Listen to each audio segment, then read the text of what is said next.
Mr. Wilbon is back. J-Mac is here. Squad is rolling today. We got the win man is up. Jeff Darlington is here. Dominique is ready. Lots of football, but it begins the only place it can. Hollywood, baby. Last night, the Lakers in a closeout opportunity against the KD-less Rockets. And look, LeBron had back Austin Reaves. Michael, you would have thought this would make this a done deal for the Lakers. Oh, it takes a little time to reincorporate these guys into the lineup, though. It certainly did. And Jabari Smith had some answers.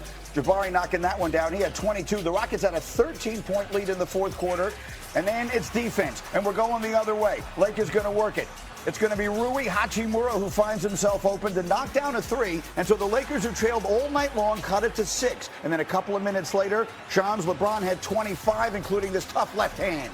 I mean, he did everything he could. This Lakers team just didn't have enough, though, down the stretch. 25 points. That made it a three-point game. Now, here we go. Reed Shepherd. He hit some big shots late in this game, including this one, finding the space, puts the Rockets up 5. And then the problem for the Lakers has been the turnover. Here we go. We got a poke check steal. We got Shepherd going the other way. Here's the question. Can he dunk? Sort of. The Rockets up by 7. A minute and a half to go. Lakers two-handed. Down by 9. Reaves, he would score 22, but he was just 4 of 16 from the floor. Lakers cut it to 7. Under a minute left. This was the possession. Michael, they had some chances. Here's a wide open look. Several wide open looks. You think one of them's going to go down and not that follow dunk. Ayton got the putback. He had 18. That makes it a 3-point game. Next possession, down by 4. LeBron just no legs left at the finish. It's no good. And the Rockets, Houston, we have a problem. They hold on to win it and force a game 6 going back to Texas. LeBron entered last night having won 16 consecutive home games with a chance to clinch a playoff series. That was the longest such streak in history, but that streak is no more. The last time a road team beat LeBron James when facing elimination, Michael said it out loud this morning, you got to go back to 2008 against the Wizards in the first round. Here he was after last night. Listen, it's one game. You give credit where credit is due. They've played well the last 2 games, exceptionally well. And got to answer the call. I mean, it's the next game. And try to flush this one. Obviously, we got to learn from our mistakes. I think we made some mistakes tonight. Too many unforced mistakes. So we got to be better on Friday. All right, and so we got plenty of time to dive into this. And Winman, I will start with you. LeBron James, we talked about one kind of history. He never loses in the first round. Now he's sort of creeping towards some ignominious potential history here, as his team could become the first team ever to lose a 3-0 lead. What's the right thing to say about them this morning? Well, if you go back at game 3, the Rockets were like 99.9% chance to win. What is going on, everybody? Welcome back to the channel. The Los Angeles Lakers are on the verge of collapse. They had a 3-0 series lead against the Houston Rockets. They had a chance to close it out at home in Game 5. They had Austin Reaves back from injury. They had the home crowd. They had LeBron James. And they lost. 99-93. The Rockets have now won 2 straight. They are heading back to Houston with all the momentum. And the Lakers are in serious trouble. The crew on Get Up started breaking down what went wrong. And Brian Windhorst did not hold back. He slammed LeBron James. He slammed Austin Reaves.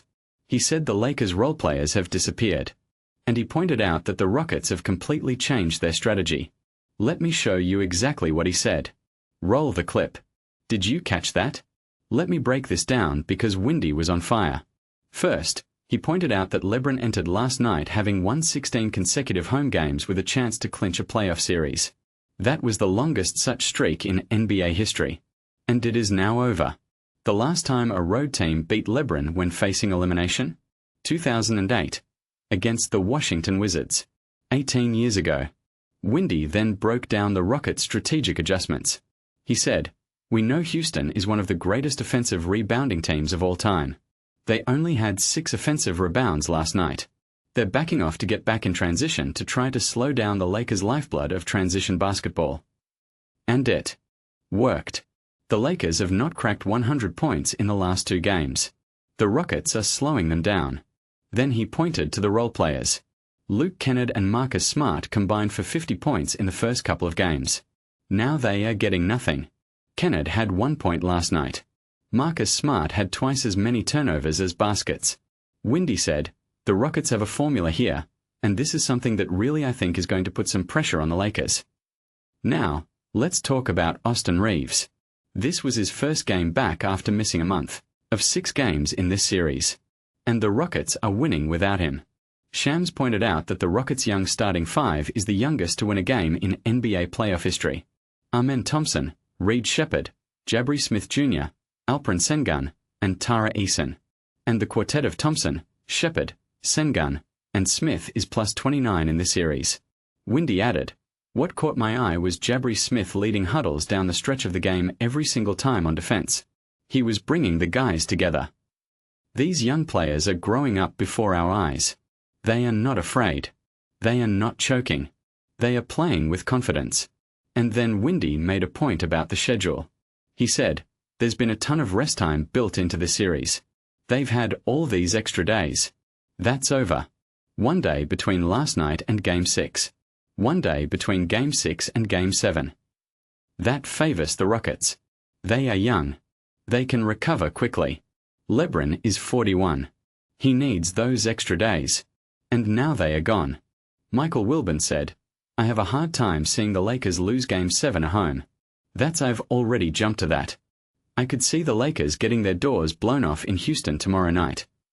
He thinks the Rockets win Game 6, and then the Lakers have to win Game 7 at home.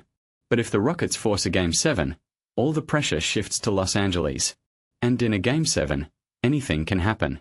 I am not ready to say the Rockets are going to complete the greatest comeback in NBA history.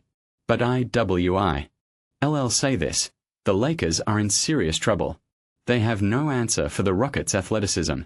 Their role players have disappeared. LeBron's legs are gone. And the Rockets are young, confident, and hungry. If the Lakers lose Game 6, all bets are off.